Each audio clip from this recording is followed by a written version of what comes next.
మా 10,000 మంది జీతాలే. మేము 2 మంది ఇక్కడ కార్మికులు పని చేస్తున్నాము. కాంట్రాక్టర్ మాకు 26,000 జీతం అని చెప్పి 10,000 కూడా ఇవ్వట్లా. 6,000 ఇస్తున్నాడు. ప్రభుత్వం నుంచి మమ్మల్ని ఆదరిస్తున్నారా? జగన్ అప్పుడు మాకు నెలలో జీతాలు పడినాయి. ఇప్పుడు జగన్ పరిపాలన వచ్చిన మాకు జీతాలు పడుతున్నాయి. 20,000 మంది మాకు జీతాలు లేవు. కాంట్రాక్ట్ కూడా వాడే దోస్తులు వాడే సంపాదించుకుంటున్నాడు. ఇక్కడ ఏమీ లేవు. ఒక బస్సులు లేవు, బాత్రూమ్స్ లేవు, నీళ్లు రావట్లేదు. ఏసీలు కట్టేశారు. ఇక్కడ సామాన్లు బయట తోసుకుంటున్నారు, వెళ్ళిపోతున్నాయి. అది మీరు అర్థం చేసుకుంటా. జగన్ అన్న చెప్పండి. అందరూ జగన్ దృష్టి తీసుకెళ్ళిపోతే ఇది ఎలాగ బొమ్మని ఏదైనా చేసేస్తారు. సిద్ధంగా ఉన్నారు.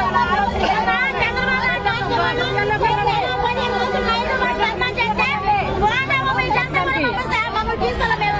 చిన్న తప్పులకు నేను అధ్యక్షం చేశాను. ఇక్కడ మేము మాకు సీఎంటీ మన అండగా మా జీవనాలు 4,000 జీతాలు ఇచ్చారు. ఎవరైనా ఇంత కార్మికులు వస్తున్నారు, ఎవరైనా పట్టిస్తున్నారు ఈ బొమ్మని. జగన్ కట్టించాడని ఎవరైనా వెళ్ళిపోతున్నారు.